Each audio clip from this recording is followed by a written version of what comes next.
नमस्कार दोस्तों, स्वागत है आपका मेरे YouTube चैनल में। फ्रेंड्स, आज के इस वीडियो में मैं आपको बताऊंगी कढ़ाई वाली सलवार की स्टिचिंग करना। इसकी कटिंग हमने पिछले वीडियो में कर रखी है।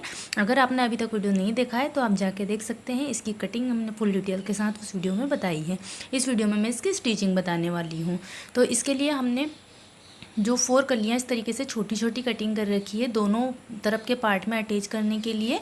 एक पार्ट में 2 कली अटैच होगी, तो हम सबसे पहले इन कलियों को अटैच कर लेते हैं। नॉर्मली हम पटियाला सलवार में दो अलग अलग पार्ट दोनों तरफ से हम कटिंग करते हैं, बट ये कढ़ाई वाली सलवार है, इसमें बीच में डिज़ाइन दे रखा था, तो इसको हमने इस तरीके से कटिंग किया है कि हमने ऊपर से लेकर नीचे तक पूरा कली अटैच नहीं किया, सिर्फ ऊपर के लिए इस तरीके से दो कलियाँ निकाली है दोनों तरफ के लिए, वही हम इसमें अटैच करने वाली हैं।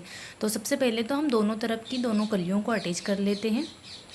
एक तरफ से कली हमारी ऊपर रखी जाएगी, एक तरफ से हमारी कली जो है नीचे रखी जाएगी, और इसको हम सिलाई करके कंप्लीट कर लेते हैं। इसी तरीके से हम अपने दूसरे वाले पार्ट में भी कली को जो है जॉइंट करके अटैच कर लेते हैं, और इस पे हम डबल सिलाई लगा लेते हैं ताकि हमारी सिलाई मजबूत हो जाए। तो इस तरीके से हम डबल सिलाई लगा के इसको कंप्लीट कर लेते हैं। ये देखिए, इस तरीके से हमने लगा ली है, दोनों तरफ की हमारी कलियाँ अटैच हो चुकी है। अब हम इसका पोंचा बनाएंगे। तो फ्रेंड्स, इस तरीके से पोंचा बनाने के लिए मैंने बुकरम और उसके ऊपर में कपड़ा सिलाई करके 1/2 इंच फोल्ड करते हुए इसको तैयार कर लिया है। अब हम इसको नीचे मोहरी में अटैच करेंगे। मोहरी में हमने जो हमारा डिज़ाइन दे रखा है, कढ़ाई दे रखी है, उसके नीचे 1/2 इंच मार्जिन छोड़ा है। सिलाई मार्जिन में लेने के लिए सिर्फ 1/2 इंच ही कपड़ा छोड़ा है। तो हमें जो हमारा डिज़ाइन दे रखा है, कढ़ाई दे रखी है, इसके किनारे किनारे सिलाई लगानी है। इस कढ़ाई के ऊपर हमारे सिलाई नहीं चढ़नी चाहिए, वरना हमारे पोंचे का लुक जो है ख़राब हो जाएगा। तो इस तरीके से हमने इसमें भी 1/2 इंच मार्जिन लिया था, और हमारे जो है मेन मोहरी में भी 1/2 इंच मार्जिन लिया था।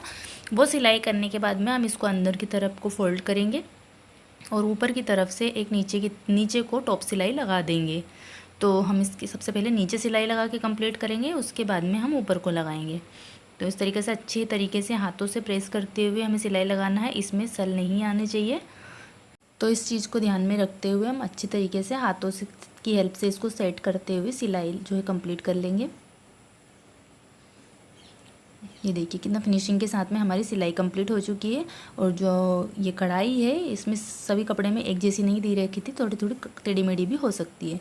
तो हमने इस तरीके से ऊपर सिलाई लगा के और पोंचे पे जो भी आप डिज़ाइन बनाना चाहे वो बना के कंप्लीट कर लीजिए। उसके बाद में हम एक तरफ का आसन अटैच करेंगे। तो दोनों पार्ट के हम आसन लेंगे इस तरीके से, और दोनों पार्ट के आसन, एक तरफ का आसन हम अटैच करेंगे। दोनों तरफ के आसन हम अभी अटैच नहीं करेंगे। इस तरीके से आसन अटैच किया। अब हम इस पर एक टॉप सिलाई लगा देंगे। हमें ये ज़रूर ध्यान रखना है, हमें या तो डबल सिलाई या टॉप सिलाई लगानी है ताकि हमारी सिलाई मजबूत हो जाए। अब हम इसका बेल्ट बना के तैयार करेंगे। तो इसका बेल्ट बनाने के लिए हमने कपड़ा ले लिया है। बेल्ट हमने इसका कटिंग करके रखा था, जितना भी हमें लंबाई और चौड़ाई के साथ लेना है। तो मैंने इसमें प्लेट्स डालने के लिए आपको पिछले पटियाला सलवार का मैंने वीडियो डाल रखा है, उसमें मैंने आपको बताया है मैं किस तरीके से और किस मैनेजमेंट के हिसाब से प्लेट्स डालती हूँ, कहाँ से कहाँ तक मुझे प्लेट्स डालनी है। तो उस तरीके से मैं इस तरीके से छोटे छोटे से कट लगा लेती हूँ अपने मैनेजमेंट के हिसाब से। अब मैं इसको रखूँगी, सबसे पीछे वाला हमारा जो है बैक वाला पार्ट लूँगी, और जो हमने आसन स्टिच कर रखा है उसको लेंगे, और इसके ऊपर में हम सिलाई लगाएंगे। तो सबसे पहले हम पीछे की तरफ को 1 या 2 प्लेट, आप जितनी भी डालना चाहें उतनी आप प्लेट्स डाल लीजिए। 1 प्लेट 2 प्लेट आप जितनी भी डालना चाहें वो डालने के बाद में हम यहाँ तक सिलाई लेके आएंगे। यहाँ से हम जो है फ्रंट वाली प्लेट्स डालना स्टार्ट करेंगे। तो हमें प्लेट्स डालते टाइम ये ज़रूर ध्यान रखना है कि हमारी प्लेट्स का जो मुंह है वो किधर आ रहा है। प्लेट्स का मुंह हमारा सामने की तरफ आना चाहिए, ये हमें ध्यान में रखते हुए प्लेट्स डालनी है। या तो आप एक साथ 3-3 4-4 प्लेट्स लेके एक साथ भी डाल सकते हैं, या तो अगर आपको दिक्कत आती है आप बिगनर से, तो इस तरीके से मैं आपको एक प्लेट्स उठा के बनाना बता रही हूँ। आप एक प्लेट्स भी बना सकते हैं। आप बिगनर से तो इस तरीके से आप एक प्लेट्स, और हमें प्लेट्स इस तरीके से डालनी है ताकि हमारा प्लेट्स और बेल्ट का कपड़ा जो है कवर हो जाए। ना हमारा बेल्ट वाला कपड़ा बचना चाहिए, ना ही हमारा ये प्लेट्स वाला कपड़ा बचना चाहिए।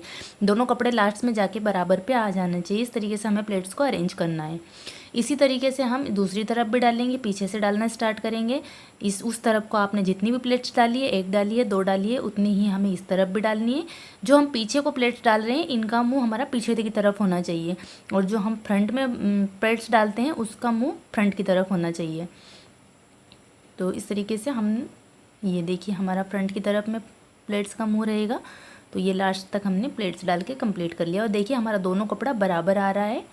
अब हम इस तरीके से आसन, जो हमारा फ्रंट वाला पार्ट है बेल्ट का, उसको अटैच करेंगे। तो हम सबसे पहले 1/2 इंच ऊपर की तरफ को सिलाई चलाएंगे, उसके बाद में हम 1 इंच का गैप देंगे, और इसके बाद में नीचे रख के सिलाई चलाएंगे। तो हम इस सिलाई को पूरा नीचे तक चला देंगे, आसन तक।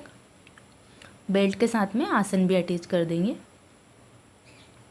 देखिए इस तरीके से। अब हम इसके बेल्ट के ऊपर टॉप सिलाई लगा लेते हैं। पहले हम इसका जो प्लेट्स हैं इनको देखना, सिलाई ऊपर की तरफ रखना है हमें, अंदर वाला मार्जिन, और ऊपर की तरफ रखते हुए इसके ऊपर भी हमें टॉप सिलाई लगा देनी है, ताकि हमारी प्लेट्स खुले ना। इससे हमारी सिलाई मजबूत हो जाएगी और प्लेट्स निकलने का नहीं रहेगा। इस तरीके से नेफे को फोल्ड करने के पहले हम जो ये साइड है, हमने नेफा जो नाड़ा डालने के लिए जो गैप रखा है उसका मुंह इस तरीके से सिल के हम तैयार करेंगे। इस तरीके से नेफा बनाने से यहाँ से बहुत ही फिनिशिंग के साथ में हमारा नेफा बन के रेडी होता है। देखिए मैंने सिर्फ इतना ही गैप रखा है जितना हमें नाड़ा डालने के लिए चाहिए, और हमने जितना भी एक्स्ट्रा लिया है उतना ही हमें फ़ोल्ड करना है। हमने 1.5 इंच एक्स्ट्रा लिया है तो उतना फ़ोल्ड करना है, 2 इंच एक्स्ट्रा लिया है तो उस हिसाब से हमें फ़ोल्ड करना है, ताकि हमारे बेल्ट की लंबाई कम ना हो। तो इस तरीके से बिल्कुल भी खींचना नहीं है हमें बेल्ट को, बिल्कुल बिना खींचे हल्के हाथों से फ़ोल्ड करते हुए जाना है, और फिनिशिंग के साथ में इसको फ़ोल्ड करते जाना है और सिलाई लगाते जाना है। अगर हम इसको खींचेंगे तो इसकी फिनिशिंग ख़राब हो जाएगी। तो इस तरीके से बेल्ट बना के मैंने रेडी कर लिया है। अब हम इसकी मोहरी और जो बीच वाली सिलाई है वो लगा के तैयार करेंगे। तो हम पहले मोहरी का मार्किंग कर लेते हैं। हमें जितना भी मोहरी रखनी है, 6 इंच 6.5 इंच जितनी भी मोहरी रखनी है इतना पहले मार्किंग करके वहाँ से सिलाई करना स्टार्ट करेंगे, और इस सिलाई को हम तिरछा लेके आएंगे। इस सिलाई को हमें सीधा बिल्कुल भी नहीं लगाना है, सीधा लगाने से मोहरी का लुक ख़राब हो जाता है। तो इस तरीके से हम इसको तिरछा सिलाई लगाते हुए लाएंगे, और ये सिलाई हम लगाते लाएंगे। तो हमें इस चीज़ का ध्यान रखना है, जो हमारे आसन हैं वो हमारे बराबर में आने चाहिए, आगे और पीछे का आसन हमारा बराबर में आना चाहिए। इसका मतलब है कि हमारी सिलाई जो लग रही है वो परफेक्ट लग रही है। तो इसी तरीके से हम पूरा लास्ट तक हमारी सिलाई लगा के कंप्लीट करेंगे। ये देखिए हमारे दोनों आसन बराबरी पे आ रहे हैं बिल्कुल, यानी कि हमारी सिलाई बिल्कुल परफेक्ट तरीके से लग रही है, कोई भी पार्ट हमारा छोटा बड़ा नहीं हुआ है।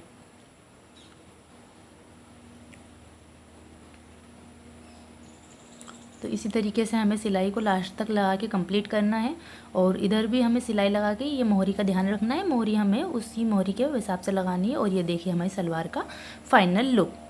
तो वीडियो पसंद आए तो वीडियो को लाइक ज़रूर कीजिएगा, चैनल को सब्सक्राइब कीजिएगा। मिलते हैं नेक्स्ट वीडियो में, तब तक के लिए नमस्कार फ्रेंड्स।